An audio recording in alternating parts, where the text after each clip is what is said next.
What's going on there, fish freaks? Hope we're all having a blast. Shooting the next episode of Species Sunday, aren't I? Episode number 4, and this week I'm going to be talking about Synodontis Notatus. So let's go and have a look at that, why don't we? Let me get you.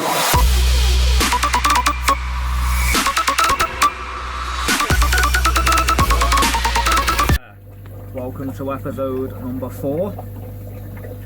In this week's episode I'm going to be talking about this geezer, Synodontis Notatus, otherwise known as a large spot squeaker or large spot syno, or most commonly known as a one spot syno.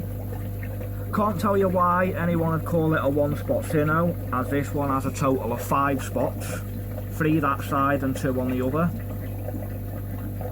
So, for those of you who might be wondering what Synodontis Notatus actually means, well, syn is Greek for together, and odontis means tooth, and this is basically in a relation to the closely knit teeth within the lower jaw of the fish.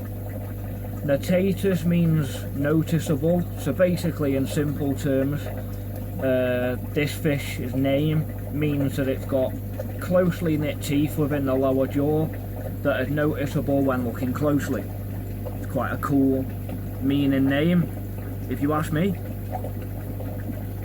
So the Synodontis Notatus is normally found in the softer waters of Africa, the Congo River to be exact, which is normally quite a fast flowing river surrounded by large boulders, overhanging tree branches and general geographic waste such as leaf litter and dead wood and so forth.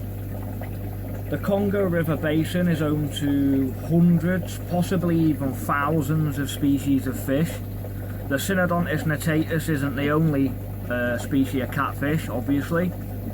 The Congo River is also home to many species of clarius cats and also micro Synodontis species as well.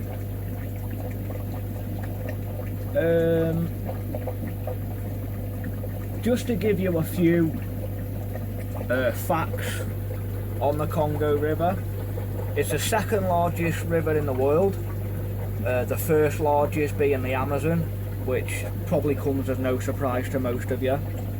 However, the Congo River is or has been recorded as the deepest river in the world, which is standing at approximately 720 foot deep in parts, which is quite impressive. And to give you some kind of idea as to just how big or how long the River Congo is, it's been recorded as approximately 2,715 miles long, and it crosses the Earth's equator twice. Pretty damn big river, if you'd ask me. Pretty big. As you can see, the Synodontis Notatus is quite an active catfish. It is supposed to be a nocturnal cat, and he does normally have a cave in there, but I've whipped it out just in case he decides to dart in during the video, which he doesn't seem bothered that I'm sat here at the moment, which is good.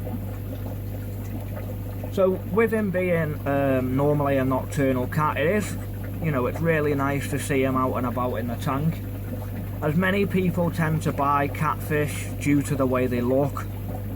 You know, they see the whiskers and think, oh, that's cool, or the shape of the fish, so forth.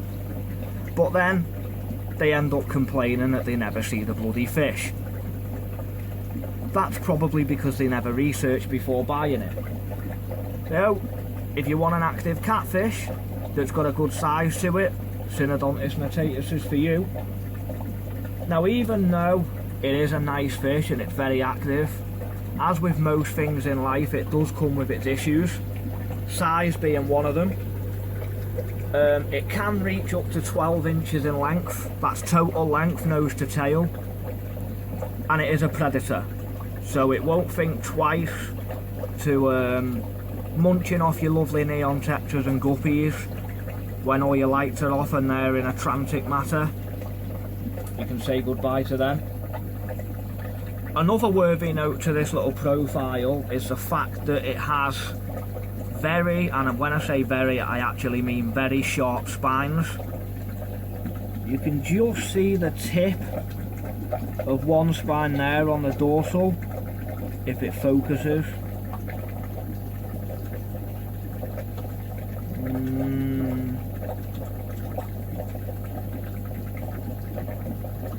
Yeah, just about see it. And it also has more around the pectoral fins. Now trust me when I say this, that it does not tickle when you get one of them stuck in your hand, or your leg, or anywhere else you try and stick it. It hurts, it really does hurt, and the pain does last for days. It's not venomous or anything, it's just sharp. So yeah, it does hurt. So if you was to ever need to handle this fish for whatever reason, or net it, make sure you be careful due to those spines. In order to keep this fish and keep it nice and healthy and thriving within your aquarium, there's a few very simple things you should follow. You'll want your pH set to between 6 and 7.5. Your water should be relatively soft, and your temperature should be set to between 22 and 26 degrees Celsius. And also, to keep the fish in top condition, foods like bloodworm, chopped mussel, good quality pellets, frozen brine shrimp, etc. should be offered. And it'll also appreciate some of the green stuff every now and again. So a bit of courgette, a bit of cucumber, stick it in, and you'll get to see this fish rasping its lower teeth over the food, leaving some impressive marks. Now you might be asking, well, it's a pretty big catfish, it's predatory, so Danny, what the hell can I keep with it? Well, that all depends on your own personal preference really, as to whether you want to keep the tank biotopic correct or not. But a few species to name could include black knife ghostfish, larger African tetras, gourami, larger barbs. You see where I'm going with it, the bigger the better really. Breeding of this fish has not been recorded, so there's going to be no mention of breeding it here. But I have got an extract that I took from planetcatfish.com that tells you in a little bit of detail on sexing them. And as followed, that is: first lay the fish in your hand with its head towards your palm and the tail towards your fingers. Hold the dorsal spine between your middle and ring finger so the fish is belly up and you won't get stuck.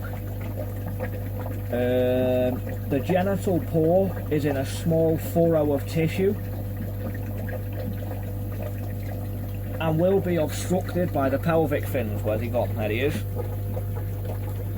Pull down on the tail gently to arch the fish's spine, and the pelvic fins will stand and the furrow will open to display the genital paw and the anus of the fish. The male has a somewhat ridged genital papilla on which the spermatoduct is on the back side facing the tail fin. A gravid female will also show an extended papilla, but the oviduct is on the ventral side of the papilla and may show a little redness if really gravid. A thin or emaciated female will have just two pink paws, the oviduct and the anus. So guys, there you have it. That is the Synodontis Notatus. Stay tuned at the end of this video to see some images of fish and map locations on where it can be found around the Congo, and some biotopic images of the River Congo as well. So, that's it for this week's Species Sunday. I hope you all enjoyed the video, and as always, thanks for watching and stay sexy.